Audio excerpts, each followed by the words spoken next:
Hello, good morning students. जैसे पिछले lecture में हमने बात कर ली थी कि 1922 में जो महात्मा गांधी जी ने असहयोग आंदोलन स्टार्ट किया था बेटा, उसका जो है अलग अलग सोशल ग्रुप्स ने अपने अपने हिसाब से उसका मीनिंग लगाया, जिसके कारण क्या हुआ कि जो विशेष उद्देश्य से असहयोग आंदोलन जो स्टार्ट किया गया था वो कहीं न कहीं डिस्टर्ब हो गया और उसके बाद जो है वो पूरी तरह से अहिंसा को छोड़ करके हिंसात्मक हो गया। चारों तरफ जो है बहुत ज्यादा लोग जो है मारपीट पर उतारू हो गए थे। तो ऐसे माहौल को देखते हुए और चौरा चौरी की घटना के पश्चात जो है तुरंत महात्मा गांधी जी ने क्या किया कि उस आंदोलन को यानी कि असहयोग आंदोलन को 19 फरवरी 1992 में क्या कर दिया था, उसे वापस लेने का फैसला कर लिया।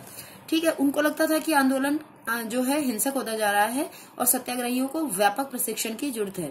ठीक है, इसके बाद ही जस्ट क्या होता है कि इसके जस्ट बाद क्या होता है कि इस तरीके से 1919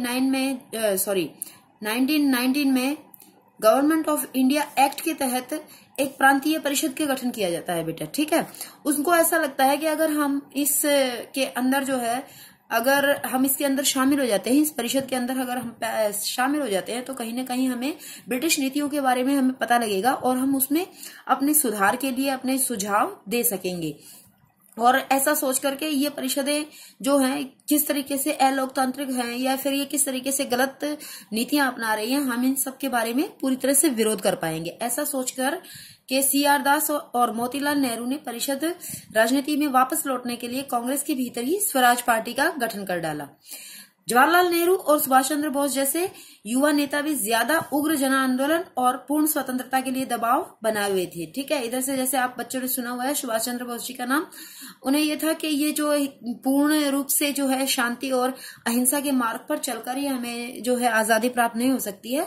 हमें इसके लिए क्या करना चाहिए, थोड़ा सा जो है थोड़ा अग्रेसिव जो है मोड लेकर आना चाहिए।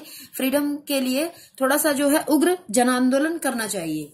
आंतरिक बहस व असहमति के इस माहौल में दो ऐसे तत्व थे जिन्होंने 20 के दशक के आखिरी सालों में भारतीय राजनीति की रूपरेखा एक बार फिर से बदल दी। पहला कारक क्या था बेटा, कि पहला कारक तो ये था कि 1900 उस समय जो है एक विश्वव्यापी आर्थिक मंदी का असर, यानी कि 1926 से क्या हो रहा था कि कृषि उत्पादों की कीमतें गिरने लगी थी और 1930 के बाद तो पूरी तरह से ये कीमतें एकदम डाउन हो गई थी, बहुत ज्यादा डाउन हो गई थी, जिसके कारण क्या हुआ कि कृषि उत्पादों की मांग ही खत्म हो गई थी और धीरे धीरे इसका निर्यात कम होने लगा था, जिससे कि किसानों को अपनी उपज बेचना और लगान चुकाना बहुत ज्यादा मुश्किल होने लगा था। ठीक है, तो 1930 के तक जो है ग्रामीण इलाके भारी उथल पुथल से गुजर रहे थे। इसके बाद देखो क्या होता है कि जब ये सब चल रहा होता है, जिस समय जो है आर्थिक मंदी बहुत ज्यादा जो है तीव्र गति से फैल रही होती है, उसी समय जो है उस समय जो है ब्रिटेन की नई टोरी सरकार ने क्या करते हैं, सर जॉन साइमन के नेतृत्व में एक वैधानिक आयोग का गठन किया जाता है। वैधानिक यानी कि एक कॉन्स्टिट्यूशनल कमीशन का जो है गठन किया जाता है, जिसका काम क्या होता है बेटा, जिसका काम जो है वो बेसिकली जो है यहाँ पर इंडिया के अंदर अपनी ये संवैधानिक व्यवस्था को देखने के लिए आते हैं कि इंडिया में जो है संविधान का के विषय को किस प्रकार से आगे बढ़ाया जा सकता है। ये अगर फ्रीडम मांग रहे हैं तो यहाँ पर जो है किस तरीके से जो है गवर्नमेंट यहाँ पे कैसे काम हो रहा है, इसके बारे में उसका सुझाव देने के लिए आते हैं ये साइमन। सर जॉन साइमन उनका नाम होता है। ये जो वैधानिक आयोग होता है इसका मुखिया जो होता है उसका नाम सर जॉन साइमन होता है।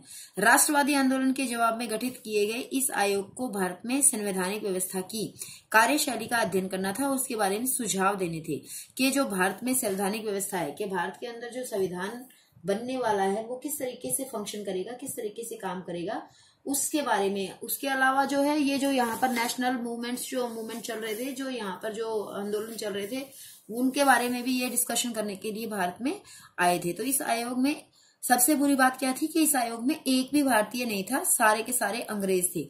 तो जब 1928 में जब साइमन कमीशन भारत आता है तो उसका किस प्रकार से उसका स्वागत किया जाता है, उसका स्वागत जो है साइमन कमीशन गो बैक यानी कि साइमन कमीशन वापस जाओ के नारे लगा लगा करके जो है उसका स्वागत किया जाता है। तो इसको स्वागत करना नहीं कहेंगे बल्कि इसका जो है अपोज करना कहेंगे, उसका विरोध करना कहेंगे कि सारी जनता ने यहाँ पर उसका विरोध किया।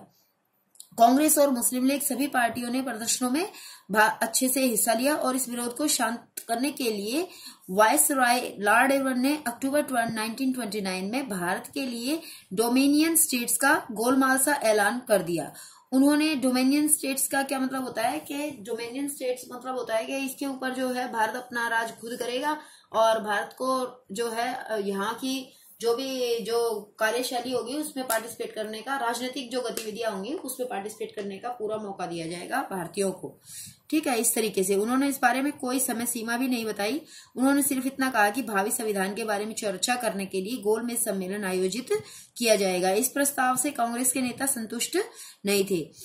जवाहरलाल नेहरू और सुभाष चंद्र बोस के नेतृत्व में कांग्रेस का तेज तर्रार खेमा आक्रामक तेवर अपनाने लगा था और उदारवादी और मध्यमार्गी नेता क्या करने लगे थे, ब्रिटिश डोमिनियन के भीतर ही संवैधानिक व्यवस्था के पक्ष में थे।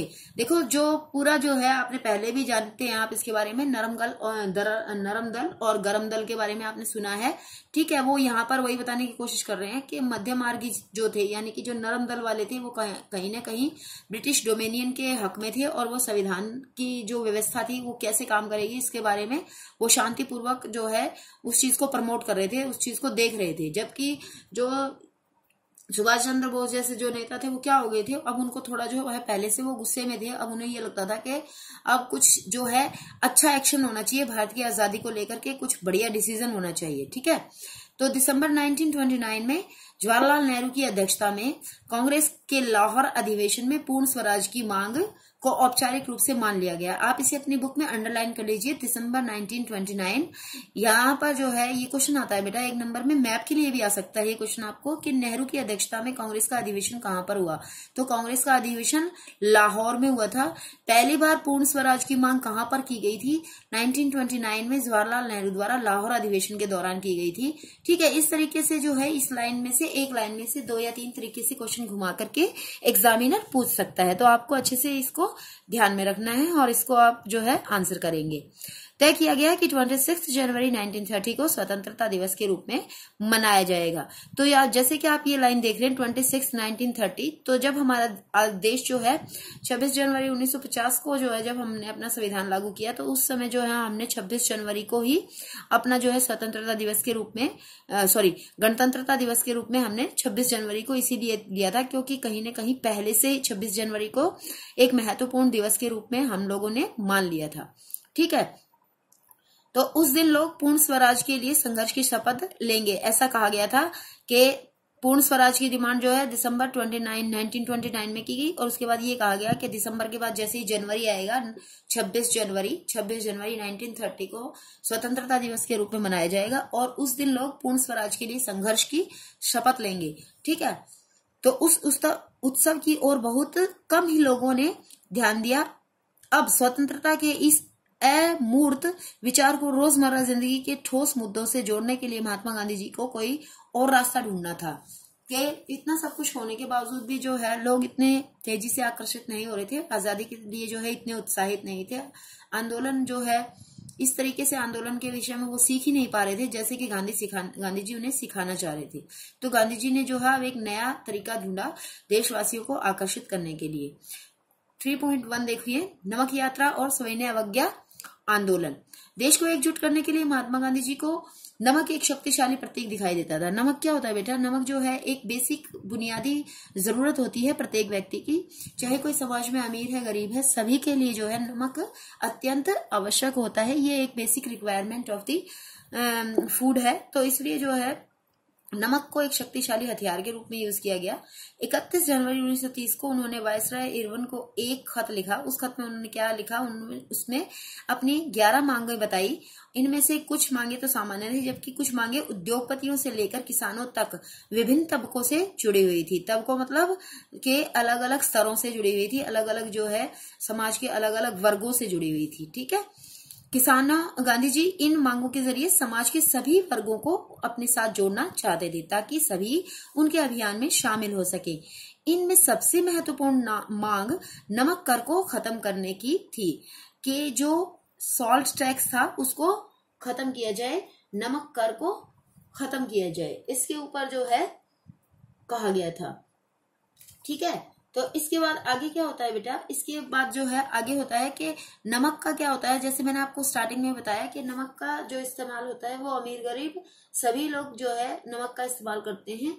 जो एक ये ऐसी चीज है जिसका जो है ये एक बेसिक चीज है, जैसे कि ये बहुत ही एसेंशियल आइटम ऑफ फूड है जिसका इस्तेमाल सभी लोग करते हैं। यह भोजन का एक अभिन्न हिस्सा है, इसलिए नमक पर कर और उसके उत्पादन पर सरकारी इजारेदारी को महात्मा गांधी ने ब्रिटिश शासन का सबसे दमनकारी पहलू बताया था। दमनकारी का मतलब क्या है कि ये सबसे ज्यादा क्या है, ऑप्रेसिव है, यानी कि दबाव डालने वाला है, लोगों को खत्म करने वाला है, दबाने वाला है कि भाई आप नमक पर भी टैक्स ले रहे हैं, इस तरीके से। ठीक है, महात्मा गांधी जी का यह पत्र एक अल्टीमेटम मीन्स एक चेतावनी की तरह था। उन्होंने लिखा था कि अगर 11 मार्च तक उनकी मांगे नहीं मानी गई, यानी कि देखो बेटा 31 जनवरी को ये लेटर लिखा गया है और फिर कहा गया है कि 11 मार्च तक अगर ये मांगे नहीं मानी गई तो कांग्रेस क्या करेगी, सविनय अवज्ञा आंदोलन छेड़ देगी। ठीक है, वो असहयोग आंदोलन था और ये सविनय अवज्ञा आंदोलन है। ठीक है, इसके बाद क्या कहते हैं, इरविन झुकने को तैयार नहीं थी, फलस्वरूप महात्मा गांधी जी ने क्या किया, अपने 78 वॉरियर्स के साथ जो है वो क्या निकल पड़े, अपने 78 जो है वॉलंटियर्स के साथ वो निकल पड़े एक यात्रा के लिए। वो यात्रा कहां से कहां तक थी, वो यात्रा जो है साबरमती आश्रम से लेकर के 240 किलोमीटर दूर डांडी नामक एक गुजराती तटीय कस्बे में जाकर खत्म होने वाली थी। ठीक है, तो 240 किलोमीटर लंबी यात्रा थी ये, जो गांधी जी पैदल ही करने वाले थे। गांधी जी जहां भी रुकते थे, ये इनका जो है ये यात्रा थी, कितने दिनों तक चली बेटा, ये 24 दिन तक हर रोज लगातार 10 मील का सफर तय करते थे। ठीक है, 24 डेज और 10 मील जो है पर डे के हिसाब से ये चलते थे।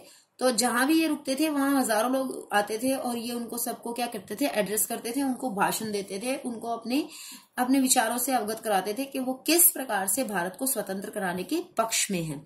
इन सभाओं में गांधी जी ने स्वराज का अर्थ स्पष्ट किया और आह्वान किया कि लोग अंग्रेजों की शांतिपूर्वक अवज्ञा करें, यानी अंग्रेजों का कहा न माने। और 6 अप्रैल को यह दांडी पहुंचे और उन्होंने समुद्र का पानी उबालकर नमक बनाना शुरू कर दिया। इसे क्या कहा गया, यह कानून का उल्लंघन था।